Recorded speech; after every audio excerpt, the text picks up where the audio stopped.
Emma thought she was just helping her best friend Sarah move some furniture to her family's lake house. She never expected to find Sarah's mysterious older sister Maya waiting there, the same Maya who disappeared from their college campus 3 years ago without explanation. Now, trapped by a sudden storm with nowhere to run, old feelings resurface and new tensions ignite. Some weekends change everything. The gravel crunched under Emma's tires as she pulled up to the lakeside cabin, Sarah's laughter still echoing from their phone call an hour earlier. "Just help me move a few things," Sarah had said. "Maya won't be there." But the sleek black motorcycle parked beside the wooden porch told a different story. Emma's heart hammered as she recognized the bike. Maya, after 3 years of silence, of wondering what had gone wrong between them, Maya was here. The front door opened before Emma could decide whether to flee. Sarah emerged, her expression apologetic and slightly mischievous. I can explain. You lied to me." Emma's voice was steady, but her hands trembled as she killed the engine. "I didn't lie exactly. I just omitted some details." Sarah approached cautiously. "Maya needed to come up here to think. She's going through something, and when I mentioned you were helping me this weekend, she asked you to invite me." Emma's stomach flipped. She didn't ask, but she didn't say no either. Through the cabin's large windows, Emma caught a glimpse of movement. A familiar silhouette moved across the living room, and suddenly she was 21 again, remembering late nights in the library, stolen glances across lecture halls, and that one perfect kiss they'd never talked about. "This is a bad idea, Sarah." "Maybe, or maybe it's exactly what you both need." Emma grabbed her overnight bag, her decision made by something deeper than logic. The weekend stretched ahead like uncharted territory, full of possibilities she'd spent 3 years trying to forget. As she walked toward the cabin, the door opened again. Maya stepped onto the porch, and time seemed to pause. Her dark hair was shorter now, and there were new lines around her eyes, but her presence still made Emma's breath catch. "Hi, Em." Maya's voice was softer than Emma remembered. Maya. The name felt foreign and familiar all at once. They stood there, two women on either side of years of silence, while Sarah busied herself unloading boxes from Emma's car. The lake lapped gently at the shore behind them, and somewhere in the distance, thunder rumbled.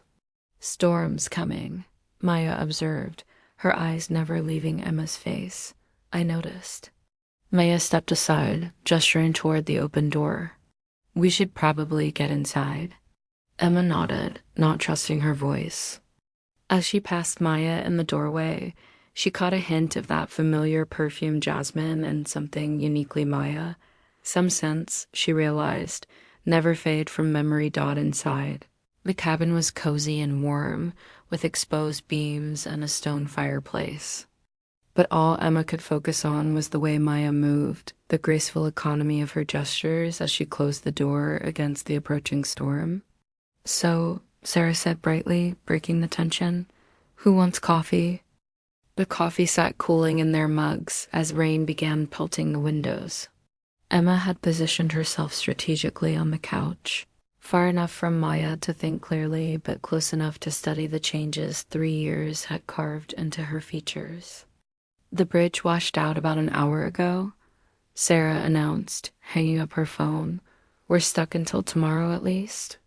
Maya's laugh held no humor. "Of course it did." "What's that supposed to mean?" Emma asked. "Nothing. Just perfect timing." As always, Maya's fingers drummed against her mug. "Sarah, I didn't want." "I know exactly what you wanted," Sarah interrupted. "Which is why I did this. You two have been miserable for 3 years, pretending the other doesn't exist." Emma's cheeks burned. "We haven't been, please." "You still wear that bracelet Maya made you." Emma's hand instinctively moved to her wrist, where the thin silver chain with its tiny compass charm caught the light. Maya's eyes followed the movement, and something flickered across her face. You kept it, Maya said quietly. It's just jewelry. No, it's not. The words hung between them, heavy with meaning. Sarah cleared her throat and stood. I'm going to organize the bedrooms. Figure out sleeping arrangements. She disappeared down the hallway, leaving Emma and Maya alone with the weight of everything. Unsaid, why did you leave? Emma's voice was barely above a whisper. We were and then you were just gone. No explanation, no goodbye. Maya set down her mug and turned to face her fully. You really don't know? How could I know? You vanished? Sarah said you transferred schools, but she wouldn't tell me why. Because I asked her not to. Maya's voice cracked slightly. That. Night after Marcus's party, when we when we kissed. When we kissed, Maya repeated, her eyes soft with memory. Do you remember what you said afterward? Emma's mind raced back to that night, the taste of wine, the feeling of Maya's lips, the way the world had tilted on its axis. I said a lot of things.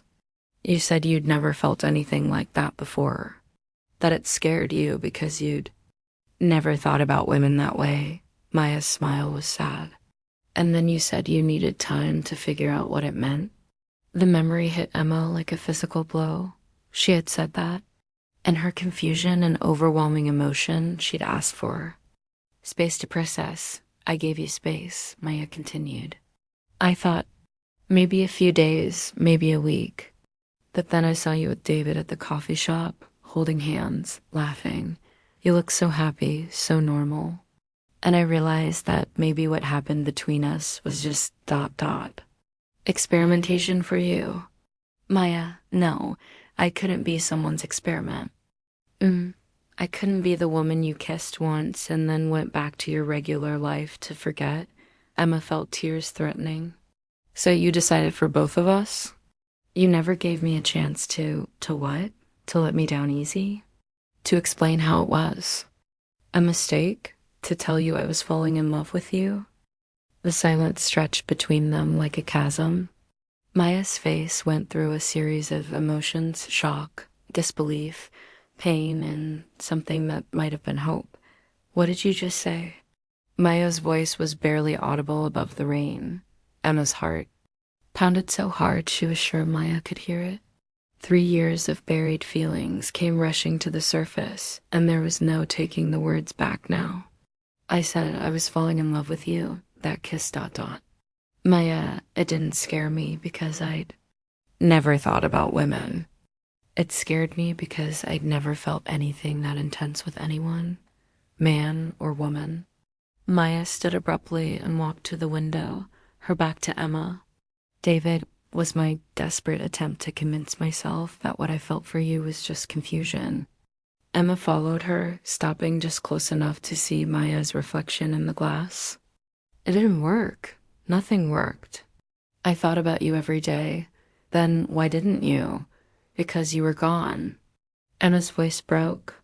By the time I realized that David was just a placeholder for what I really wanted, you'd already transferred. Sarah wouldn't tell me where. Maya turned, tears glistening in her eyes. I protected you. From what? From making a mistake, from ruining your life.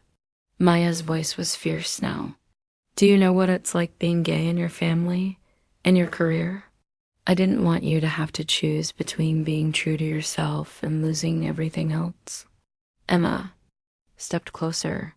That wasn't your choice to make, wasn't it? You come from the perfect family.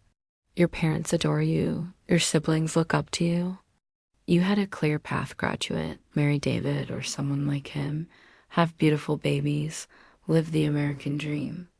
That dream was killing me. The words came out raw and honest. Every day with David felt like I was betraying something fundamental about myself. Do you know why we broke up? Maya shook her head. Because I called him by your name. In bed, Emma's cheeks burned with the admission. That's when I knew I couldn't keep pretending. Maya's breath hitched. I've dated other people since then, women actually, but none of them were you. None of them made me feel like I was coming home. They were standing close now, close enough that Emma could see the gold flecks in Maya's brown eyes, could smell that jasmine perfume that had haunted her dreams. I thought I was protecting you, Maya whispered.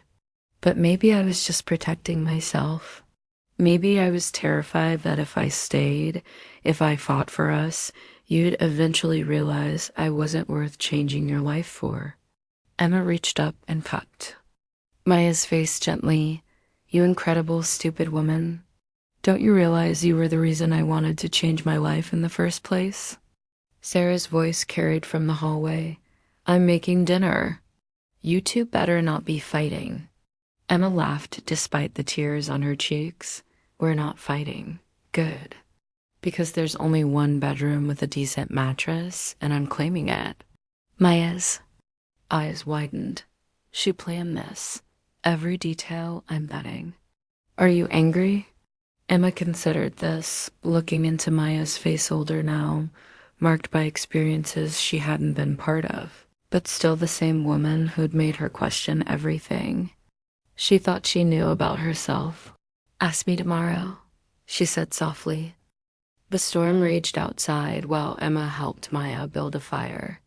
Their movements were careful, deliberate, as if they were both afraid of breaking whatever fragile thing was rebuilding between them. Tell me about the last 3 years, Emma said. As flames began to catch the kindling, Maya sat back on her heels, her face illuminated by firelight. I finished my master's in Portland.